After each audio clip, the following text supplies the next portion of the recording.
پیارے بچوں، کیسے ہیں آپ سب؟ تو آج ہم کہانی سنانے جا رہے ہیں نادان گڑیا کی۔ تو آئیے دیکھتے ہیں کہ بڑیا نے کیا نادانی کی۔ جنگل کے کنارے جھونپڑی میں ایک بڑیا بالکل اکیلی رہتی تھی۔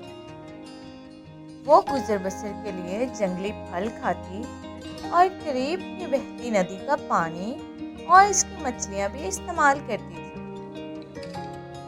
ایک دن بڑیا مچھلی پکڑنے ندی کے کنارے گئی تو وہاں اسے ایک عقاب زخمی حالت میں ملا۔ بڑیا مچھلی چھوڑ کر جلدی سے زخمی عقاب کو جھونپڑی میں لے آئی اور اس کا علاج اور مدد کرتی رہی۔ مرہم پٹی کے بعد بڑیا نے آرام سے گھاس پھوس پر لٹا دیا۔ کچھ دن بعد عقاب بالکل ٹھیک ہو گیا تو اس نے اڑان بھری اور یہ جا وہ جا۔ لیکن کچھ دیر بعد آ کر بڑیا کے پاس بیٹھ گیا اور احسان مند نظروں سے اسے دیکھنے لگا،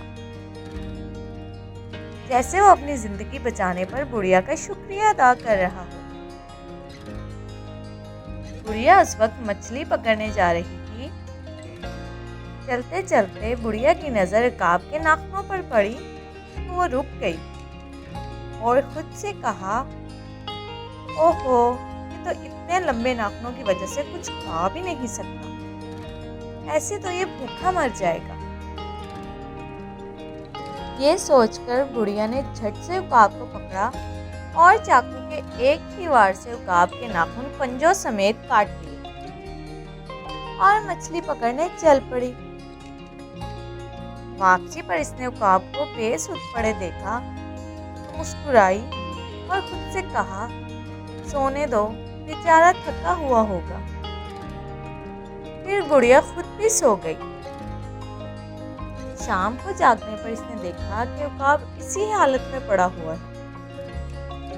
وہ عقاب کے قریب گئی۔ بڑیا تو اسے سوتا ہوا سمجھ رہی تھی، لیکن عقاب زیادہ خون بہنے کی وجہ سے مر چکا تھا۔ بڑیا شرمندہ سی ہو کر سر پکڑ کر وہیں بیٹھ گئی۔ لیکن اب کیا ہو سکتا تھا؟ بڑیا کی نادانی کی وجہ سے ایک قیمتی پرندہ اپنی زندگی سے ہاتھ دھو بیٹھا تھا۔